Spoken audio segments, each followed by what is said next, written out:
அனைவருக்கும் வணக்கம். நம்மளுடைய மாடர்ன் சர்வே இன் தமிழ் யூடியூப் சேனலில் மிக முக்கியமான பதிவுகளை தொடர்ந்து நம்ம அப்லோட் பண்ணிட்டே இருக்கோம். அந்த வகையில் இன்றைக்கி வெளியான ஒரு மிக முக்கியமான அறிவிக்கை என்ன அப்படின்னா, நகராட்சி நிர்வாகம் மற்றும் குடிநீர் வழங்கல் துறை, அதாவது TNMAWS, அதில் பார்த்தீங்க அப்படின்னா அந்த 2104 போஸ்ட்டுகளுக்கான அறிவிக்கை வெளியாகி அதை திரும்ப அந்த வேக்கன்சி அதிகரித்து போன வாரம் ஒரு லிஸ்ட்டு வெளியிட்டிருந்தாங்க. இப்போ என்னன்னு பார்த்தீங்கன்னா அதில் ஒரு மிக முக்கியமான இது, அதில் பார்த்தீங்கன்னா இந்த வரிசை எண் 7, 8 உள்ள பதவிகளுக்கு யாரெல்லாம் விண்ணப்பிக்கணும் அப்படிங்கக்கூடிய சந்தேகங்களுக்கு இன்றைக்கி அவங்க ப்ராப்பராக இன்ஃபார்ம் பண்ணியிருக்காங்க.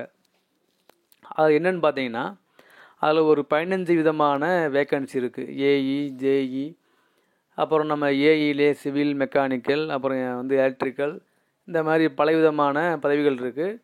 அதில் வரிசை எண் 7, 8 பதவிகளுக்கு யாரெல்லாம் விண்ணப்பிக்கணும் அப்படின்னா, அவங்க பிஇ சிவில் இன்ஜினியரிங் முடிச்சிருக்கணும் அல்லது பிஆர்க் முடிச்சிருக்கணும்.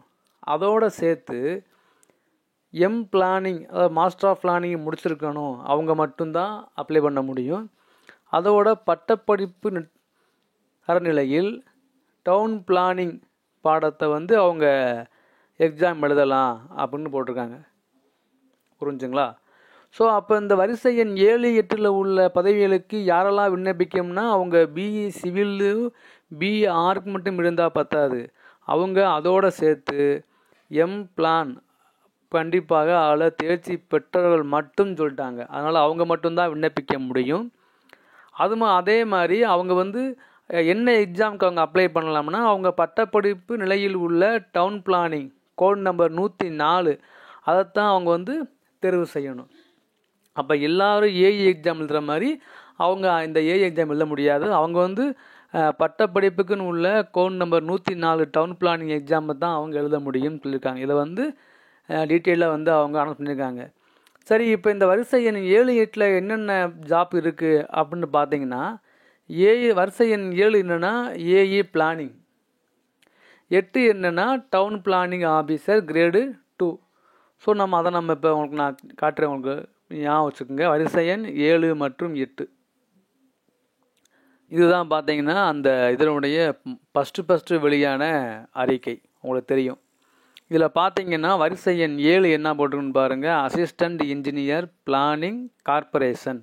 8 என்னன்னா டவுன் பிளானிங் ஆஃபீஸர் கிரேடு 2 அல்லது அசிஸ்டண்ட் இன்ஜினியர் பிளானிங் முனிசிபாலிட்டி. இந்த 2 வேக்கண்ட்டுக்கு என்ன குவாலிஃபிகேஷன் அவங்க கொடுத்துருக்காங்க அப்படின்னா, இப்போ நீங்கள் பார்க்குறது தான் ஒவ்வொரு எக்ஸாமுக்கு என்னென்ன குவாலிஃபிகேஷன் அப்படின்னு. அதில் வரிசை எண் 7க்கு பாருங்கள், 7 ஏஇ பிளானிங் கார்பரேஷன். அதில் என்ன போட்டிருக்காங்க அப்படின்னா, must possess a degree in planning அல்லது சி படிச்சிருக்கணும், சி படிச்சிருந்தால் போதும், அல்லது ஆர்கிடெக்சர் அல்லது any other qualification considered equivalent thereto awarded by any university அப்படின்னு முடிச்சிட்டாங்க. ஆனால் இப்போ என்ன சொல்கிறாங்க அப்படின்னா, அவங்க வரிசை எண் 7 உள்ள பதவிகளுக்கு கண்டிப்பாக அவங்க பிஇ சிவில் அல்லது பிஆர்க்கோட மாஸ்டர் டிகிரி இன் பிளானிங்கில் முடித்தவங்க மட்டும்தான் அப்ளை பண்ண முடியும்னு போட்டிருக்காங்க. மட்டும் போட்டாங்க. ஓகேங்களா? அது அடுத்து என்ன போட்டிருக்காங்க அப்படின்னா, டவுன் பிளானிங் ஆஃபீஸர் கிரேட் 2 வரிசை எண் 8 அது என்ன போட்டிருக்காங்க அப்படின்னா, must possess a degree in planning, same தான் அதே போட்டிருக்காங்க, அல்லது சிவில் அல்லது ஆர்க்கு. ஸோ 7, 8க்கும் என்ன போட்டிருக்காங்கன்னா, அவங்க கண்டிப்பாக பிளானிங்லேயோ அல்லது சிவிலோ அல்லது ஆர்கிடெக்சரோ படிச்சிருந்தா போதுமானதுன்னு மட்டும் போட்டிருந்தாங்க.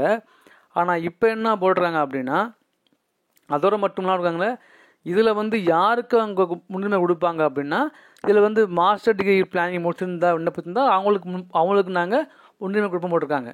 அதாவது இப்போ பிஇ சிவில், பிஆர்க்கு, அப்புறம் டிகிரி பிளானிங், இதோட சேர்த்து மாஸ்டர் டிகிரி பிளானிங்கில் மாஸ்டர் டிகிரி முடிச்சிருந்தவங்க அப்ளை பண்ணாங்களாம். இந்த 4 பேர்த்தில் மாஸ்டர் டிகிரி பிளானிங்களுக்கு முன்னுரிமை கொடுப்போம்னு போட்டிருக்காங்க. இது எப்போ இந்த வேலைவாய்ப்புக்கான அறிவிக்கை வெளியான போது.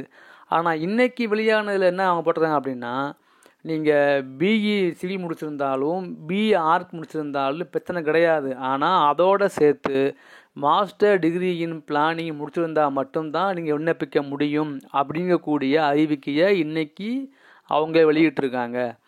ஸோ அதுதான் நீங்கள் இப்போ ஃபஸ்ட்டு பார்த்தது ஸ்க்ரீனில். இப்போ பார்த்தீங்கன்னா இப்போ தெளிவாக புரியும். இப்போ அவங்க 7/8 குறிப்பிட்டுள்ள பதவிகளுக்கு விண்ணப்பிக்கும் விண்ணப்பதாரர்களில் பிஇ சிவில் அல்லது பிஇ ஆர்க் கல்வி தகுதியுடன் அப்படின்னா இதோட சேர்த்து இப்போ நான் பார்த்தோம்ல மாஸ்டர் இதில் பிளானிங்கில் மாஸ்டர் டிகிரி பிளானிங் முடித்தவங்க மட்டும்தான் விண்ணப்பிக்க முடியும் அப்படின்னு சொல்லியிருக்காங்க. அதனால் நீங்கள் ஞாபகம் வச்சுக்கோங்க. ஸோ ஏஇனா பிஇ சிவில் மட்டும் முடிச்சிருந்தா போதுமானது அப்படின்னு நினச்சிக்கிட்டு இருப்போம்.